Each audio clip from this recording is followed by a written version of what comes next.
Welcome to my YouTube channel doctor M N Kiani.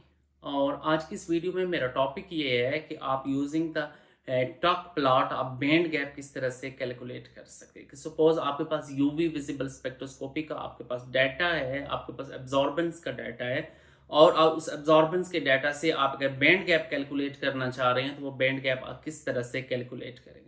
वैसे आपने नाम तो सुना होगा, टक प्लॉट की मदद से हम बैंड गैप कैलकुलेट कर सकते हैं। लेकिन आज की इस वीडियो में मैं आपको पहले थोड़ी सी थ्योरी बताऊंगा कि थ्योरी में बेसिकली ये वाला आपके पास टक प्लॉट आता कहाँ से है, वहां से आप बैंड गैप किस तरह से कैलकुलेट कर सकते हैं। ये तमाम चीजें इस वीडियो में मैं डिटेल से डिस्कस करूंगा। इससे पहले मैं आपको स्क्रीन के ऊपर ले चलूँ, स्क्रीन पर चल के आपको एक एक स्टेप समझाऊं। आपसे रिक्वेस्ट है कि काइंडली चैनल को लाजमी आप सब्सक्राइब कर लें, वीडियो को लाजमी लाइक कर लें, और सब्सक्राइब के साथ जो बेल आइकन है उसको प्रेस कर लें ताकि आपको नई आने वाली इंफॉर्मेटिव और रिसर्च रिलेटेड वीडियोस का नोटिफिकेशन मिल सके। मैं आपका टाइम ज़ाय किए बगैर डायरेक्टली आपको स्क्रीन पे लेके चलता हूँ। तो अगर आप स्क्रीन के ऊपर देखें तो ये मैंने कुछ थ्योरी दी हुई है कि बैंड गैप बाई टक प्लॉट आप किस तरह से टक प्लॉट की मदद से बैंड गैप कैलकुलेट कर सकते हैं। ये मेरे पास बेसिकली इक्वेशन है अल्फा एच न्यू की power gamma that is equal to A h nu minus E g. यहाँ पे ई जी जो है that is basically the band gap. Alpha यहाँ पे जो है that is absorption coefficient. Alpha की वैल्यू कहाँ से आएगी वो आगे चल के मैं बताता हूँ। H Planck's constant and you is the photon frequency, और ए इज द प्रोपोर्शनलिटी कांस्टेंट। यहाँ पे गामा की वैल्यू आपने 2 लेनी है कि अगर आपके पास डायरेक्ट अलाउड ट्रांजिशन है, और अगर आपके पास इनडायरेक्ट बैंड गैप है तो उसके लिए गामा की वैल्यू आपने 1/2 लेनी है। तो उसके अलावा और भी है 2/3 आप अगर डायरेक्ट फॉर फॉरबिडन ट्रांजिशन और इनडायरेक्ट फॉरबिडन ट्रांजिशन। तो अब यहाँ से अगर आप देखें कि भाई आप स्ट्रेट लाइन से, तो यहाँ से आपके पास ई जी की वैल्यू आ जाएगी। और ये आपका beard Lambert beard lie I is equal to I naught e raise to power minus alpha x I. Basically यहाँ पे आई नॉट जो है that is the initial intensity of the intensity, और आई जो है वो आफ्टर द एब्जॉर्बेंस, मतलब एक मीडियम के थ्रू जब लाइट गुजरेगी तो वहां से उसके अंदर जो एब्जॉर्बेंस होगी उसके बाद जो इंटेंसिटी है दैट इज आई। तो यहाँ से आप कैलकुलेट कर सकते हैं एब्जॉर्बेंस यहाँ से आपके पास आ जाएगी 2.302 ए डिवाइडेड बाई एल। तो ये तमाम डिटेल मैंने यहाँ पे दी हुई है, तो ये यहाँ पे आप कैलकुलेट कर सकते हैं अल्फा की वैल्यू। तो ये मेरे पास एब्जॉर्बेंस का डाटा है, तो इस एब्जॉर्बेंस के डाटा से मैं आपको बताऊंगा कि हम किस तरह से बैंड गैप कैलकुलेट कर सकते हैं। टॉक प्लॉट हमने किस तरह से प्लॉट करना है। मैं अगर इसको प्लॉट करूँ तो ये मेरे पास एब्जॉर्बेंस का इस तरह से डाटा आया हुआ है, लेकिन इस डाटा से तो मेरे पास बैंड गैप नहीं आएगा। मैं एब्जॉर्बेंस की मदद से अभी आगे टॉक प्लॉट कैलकुलेट करूंगा, और वहां से फिर मैं आपको सिखाऊंगा कि हम बैंड गैप किस तरह से फिटिंग की मदद से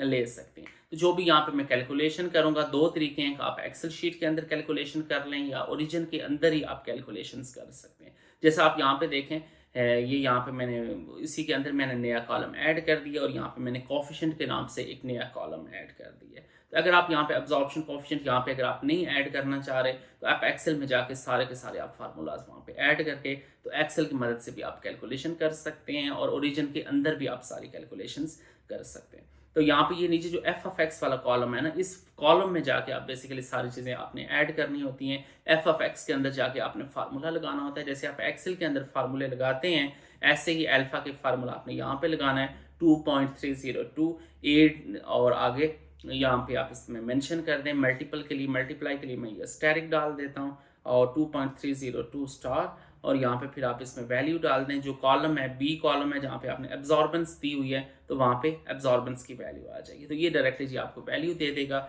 2.302। तो ये आपके पास एब्जॉर्बेशन कोफिशिएंट की वैल्यू आ गई है। अब यहाँ से नेक्स्ट जो चीज़ें आपको चाहिए टक प्लॉट के लिए वो आप यहाँ पे लिख लें। सपोज मुझे एनर्जी की वैल्यू चाहिए इलेक्ट्रॉन वोल्ट में, तो यहाँ पे मैं एनर्जी वाला कॉलम ऐड कर देता हूँ, और यहाँ पे फिर मैं एनर्जी की वैल्यू ऐड कर देता हूँ। बेसिकली मेरे पास फार्मूला है is equal to h c by lambda. H c की वैल्यू मैंने ली है 1240 और डिवाइडेड बाई लेमडा। तो सिंपली आपने कुछ भी नहीं करना, 1240 डिवाइडेड बाई वो कॉलम आप नंबर ऐड कर दें, तो ये आपके पास वैल्यू दे देगा जी, एनर्जी की आपके पास वैल्यू आई है। अब आपने ग्राफ प्लॉट करना है टॉक प्लॉट, तो दैट विल बी बिटवीन जिन 2 पैरामीटर्स के दरमियान है वो आप देख लें। मैंने शुरू में आपको फार्मूले सारे बता दिए हैं, तो उस फार्मूले में जाके आप देख लें कि आपने ग्राफ किस किस के दरमियान आपने ग्राफ प्लॉट करना है। तो उस 2 पैरामीटर्स के दरमियान जो एक्स एक्सिस के अलॉन्ग आपने प्लॉट करना है, वाई एक्सिस के अलॉन्ग प्लॉट करना है, वो सारे आप कैलकुलेट कर लें। तो अब मुझे चाहिए अल्फा एच न्यू की वैल्यू।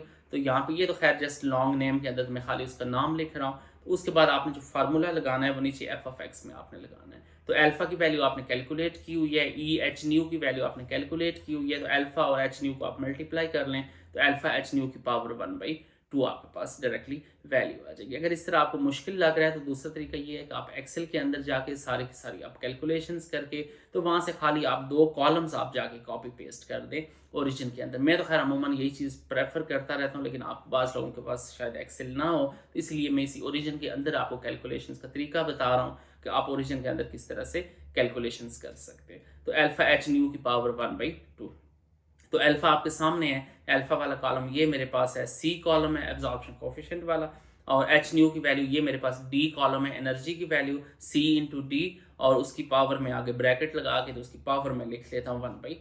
तो 1/2 या जो भी है वो गामा की वैल्यू है, वो डिपेंड करता है कि आपका डायरेक्ट बैंड गैप सेमीकंडक्टर है या इनडायरेक्ट बैंड गैप सेमीकंडक्टर है। तो वो मैंने शुरू में इंट्रोडक्शन में आपको फार्मूला मैंने बता दिया है। तो उसके बाद अब मैं ये कर लेता हूँ अल्फा एच न्यू की पावर 2। तो ये अगर मतलब वही है, डिपेंड करता है कि आपका डायरेक्ट बैंड गैप है या इनडायरेक्ट बैंड गैप है। एक में गामा की वैल्यू में 1/2 ले रहा हूँ, दूसरे में गामा की वैल्यू में 2 ले रहा हूँ। तो इस तरह से आप ये वाली चीज़ भी आप कैलकुलेट कर सकते हैं। तो अब सिंपली जी नेक्स्ट के बाद हम जाएंगे कि 2 कॉलम सेलेक्ट करके सपोज एनर्जी और अल्फा एच न्यू की पावर 1/2 के दरमियान में ग्राफ प्लॉट करना चाह रहा हूँ, तो ये यहाँ से आपके पास टक प्लॉट आ जाएगा। तो इस तरह से जी ये आपके पास टक प्लॉट की वैल्यू है, और यहाँ से आप कैलकुलेट कर सकते हैं। ये 2 कॉलम से भी आप कैलकुलेट कर सकते हैं टक प्लॉट, और वहाँ से आप बैंड गैप कैलकुलेट कर सकते हैं। तो ये 2 तरीके हैं जी, ये दो आपके पास आ गए हैं जी, टक प्लॉट, और यहाँ से आप बैंड गैप कैलकुलेट कर सकते हैं।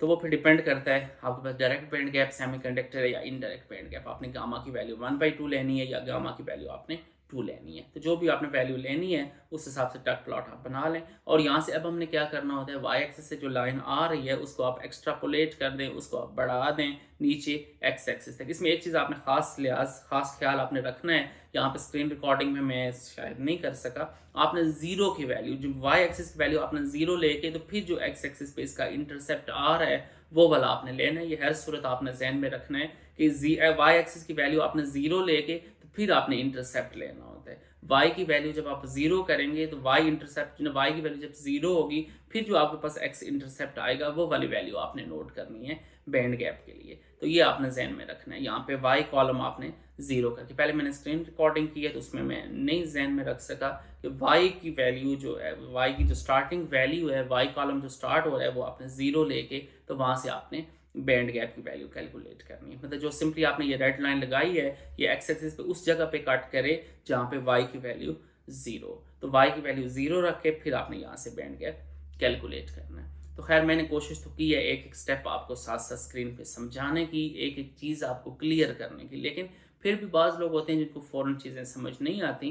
तो अगर आपको भी किसी किस्म का आपको डाउट लग रहा हो, आपको कहीं लग रहा हो कि यहाँ से कुछ कन्फ्यूजन है, तो आप नीचे कमेंट सेक्शन में आके आप डिटेल से मुझसे पूछ सकते हैं। जो भी आपको इशू हुआ मैं आपको प्रॉपरली गाइड करूँगा। तो यहाँ पे मज़ीद अगर आप देख लें, बैंड गैप एनर्जी 5.61 तकरीबन आ रही है, और ये डायरेक्ट बैंड गैप के लिए। तो मैं अगर इनडायरेक्ट बैंड गैप की बात करूँ तो उसके लिए वही सिंपली मेरे पास दूसरा फार्मूला आ जाएगा, अल्फा एच न्यू की पावर 1/2, और वो फार्मूला लगा के फिर मैं इनडायरेक्ट सेमीकंडक्टर के लिए भी मैं बैंड गैप कैलकुलेट कर सकता हूँ। ये दोनों तरीके बताने का मकसद ये था कि आपके पास दोनों ऑप्शंस हों, दोनों चीज़ें आपको पता हों कि आपने किस तरह से ये वाला फार्मूला अप्लाई करना है। डायरेक्ट बैंड गैप के लिए किस तरह से फार्मूला अप्लाई होगा, और इनडायरेक्ट बैंड गैप के लिए आपने फार्मूला किस तरह से अप्लाई करना है। तो ये आपके पास ये एब्जॉर्बेंस का ग्राफ आ गया। सिंपली आपने ये वाले दोनों ग्राफ आप प्लॉट कर लें, एब्जॉर्बेंस का ग्राफ भी, और ये मेरे पास ये टक प्लॉट आ गया। ये दोनों ग्राफ में कंबाइन भी कर सकता हूँ। इस तरह कंबाइन करके अमूमन लोग पेपर में डालते हैं, लेकिन अगर आपको लग रहा हो कि वो क्लियर विजिबल नहीं है, कि क्लियर नज़र नहीं आ रहा, तो आप इनको सेपरेटली फिगर नंबर 1 और figure number 2 separate figure number दे के भी आप इनको प्लॉट कर सकते हैं। कोई ज़रूरी नहीं होता आप एक ही ग्राफ में प्लॉट करें, आप इनको सेपरेटली भी प्लॉट कर सकते हैं। तो मैंने जी कोशिश की अपनी तरफ से एक एक स्टेप आपको समझाने की, क्लियर करने की। स्टिल अगर किसी किस्म का आपको कन्फ्यूजन हो तो कमेंट सेक्शन में आके आप पूछ सकते हैं। Thank you so much.